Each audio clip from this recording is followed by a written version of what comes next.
हर कोई ध्यान करने में लगा है, मेडिटेशन करने में लगा है, फिर भी देखा ये जाता है कि शांति उससे दूर है। कहीं ऐसा तो नहीं कि ध्यान में हमारा शरीर होता है, हम नहीं होते। एक बड़ी प्यारी कथा है कि एक गांव में एक मंदिर था, पुजारी उसमें सुबह शाम पूजा किया करते थे, भगवान की सेवा किया करते थे। पास में एक नर्तकी का भी मकान था जहां वो नृत्य किया करती थी, उसके ग्राहक वहां आया करते थे। ये सिलसिला चलता रहा। एक दिन पंडित जी की मृत्यु हो जाती है।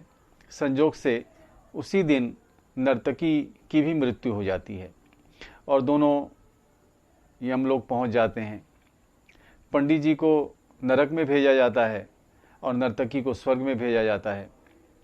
पंडित जी बोलते ये तो अनर्थ हो रहा है, मैंने जिंदगी भर भगवान जी की सेवा की है, पूजा की है, अर्चना की है, और मुझे नरक भेजा जा रहा है। और वो नर्तकी जिंदगी भर गुमराह रही, लोगों को भी गुमराह करती रही, उसको स्वर्ग भेजा जा रहा है। ये भगवान जी कैसा न्याय है।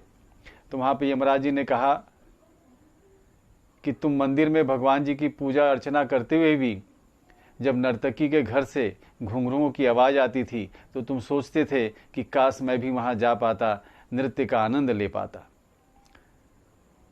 तुम मंदिर में रहते हुए भी तुम्हारा ध्यान नर्तकी के नृत्य में लगा रहता था, और जब तुम्हारे मंदिर से घंटी की आवाज़, प्रार्थना की आवाज़ जब उस नर्तकी के घर तक पहुंचती थी तो वो नर्तकी सोचती थी काश मैं भगवान जी की सेवा में जा पाती, भगवान जी को भजन सुना पाती, भगवान जी की पूजा कर पाती। तो वो नर्तकी शरीर रूप से अपने घर में रहती थी, लेकिन उसका ध्यान भगवान जी के चरणों में रहता था। और पंडित जी, आप भगवान जी की सेवा में रहते थे, शरीर रहता था आपका, आपका ध्यान तो नर्तकी के घर में लगा रहता था।